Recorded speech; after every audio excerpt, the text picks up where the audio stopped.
Has the new TV show, The Lost Symbol, filmed any of its scenes here inside the House of the Temple? Has Dan Brown, the author, ever even been to the House of the Temple? We're going to answer those questions and a few more coming up next on Symbols and Secrets.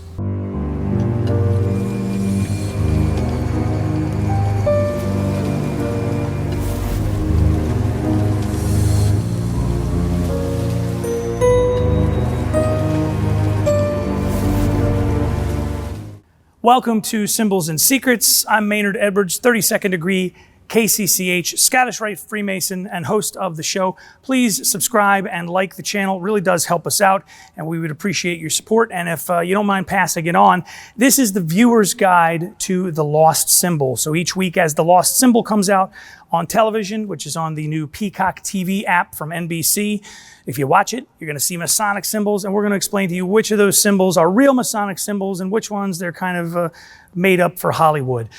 We've had a lot of people ask questions about the House of the Temple, which is where some of the best action in the novel, The Lost Symbol, takes place.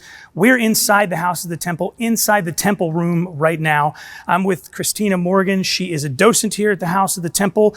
It's her job to kind of know all about the building, show people around, and you're also a student at GW. Yes. So Christina and I have been kind of wandering around here a little bit, and folks have asked me via email and just out, have they filmed any of the scenes of the Lost Symbol in the House of the Temple? And the answer, unfortunately, at this point is no. And the reasons for that are pretty specific, and you know this for sure. To do anything in Washington, D.C., mad expensive. I mean, so expensive here. I mean, just, and especially when you're doing things in a historic building, the price tag just goes way, way up. So for budgetary reasons, it doesn't make a lot of sense to shoot here in DC unless you have to. You ever been over to the Capitol? Yes. And you know how big the rotunda is, right? I do, yes. So in the first episode of The Lost Symbol, they're actually supposed to be in the rotunda, and they're in a room that's like about half this size. And the Capitol rotunda is enormous. I mean, it's easily twice the size of the room we're in now, and this is a big room. Yes. So obviously they made it look like the Capitol Rotunda without having to be there and spend the money to do that. The other reason that they're not shooting here is COVID-19. They're shooting in Vancouver, and once they got all the cast and crew there, they kind of just made sure everybody stayed there in a little bit of a bubble so that they didn't move around too much and risk contracting COVID or spreading COVID around through travel and things of that nature. So those are the two reasons that they didn't shoot here. But Dan Brown has been here, and we're going to talk about that in a second. I wanted to get somebody that actually really knows what she's talking about to ask a few questions about the room. And we'll do a full-on display of the room at some point in time. We couldn't do it. I mean, this room you could spend hours talking about. But when people walk in here, their reaction has to be pretty awesome. Yes, I would say this is probably people's favorite room in the temple, just because it's so large and it's so grand, you know, everything about it. Even the events that are held here, you can kind of feel the grandeur. So I think people really appreciate that. Let's talk a little bit about the altar. This altar is a single piece of black walnut marble, and most of the building was built around this. Nobody carried this thing up the steps. On the front here, there's some Hebrew writing. Can you talk a little bit about that? Yes, it says, "And God said, let there be light, and there was light." So that's not some weird secret code, that's a Bible verse. Yes. And this is Hebrew. Yes. So nothing weird, nothing, you know, a lot of times people assign nefarious things to Masonic characters and Masonic rituals, but this is just a Bible verse. Basic Bible verse, yes. Right. Speaking of Bible, on top, we see a Bible, but there are several other books as well. Can you explain that a little bit? When people come in and they see that, that has to be something that catches their eye. Yes, I would say people always ask about this. There are usually 5 books. There are 4 right now, and the 5 are the 5 world religions. So that's Christianity, Judaism, Islam, Hinduism, and Buddhism, and those are the 5 religious texts of those. And the reason for that is really simple, is that Masons are not men of any one faith. So we're not all Christians, we're not all Jewish, we're not all Muslim.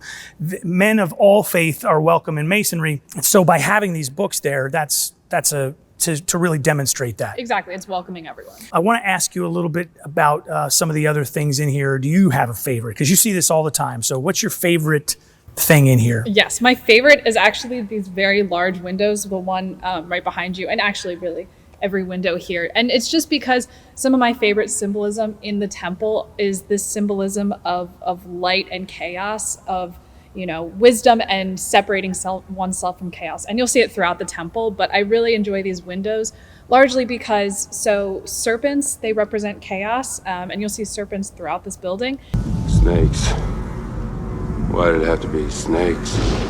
And here at the bottom, it's quite opaque because, you know, it's dark and it's representing this chaotic world. And then it gets clearer as you go up, meaning, you know, light, bringing yourself to light and bringing yourself to this wisdom.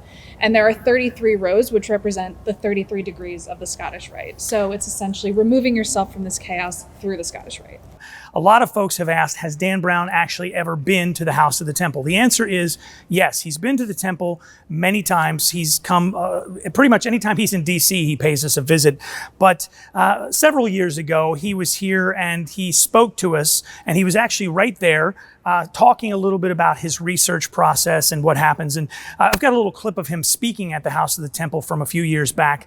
And in this clip, he explains what happens when some of his research either hits a dead end or it can't be used in the book, you know, kind of falls away from what he's writing. And so he talks a little bit about that process here. I don't become too married to an idea until I've researched entirely. If somebody says, oh, you know what, there's this really cool thing, I go and find out all the information I can about it before I decide to put it in a plot, because I have had the experience of writing about something and saying, I'll go research the specifics later, and then you research the specifics and you think, yeah, I can't use this. It's not accurate. It's not nearly as interesting as I'd hoped. Yeah.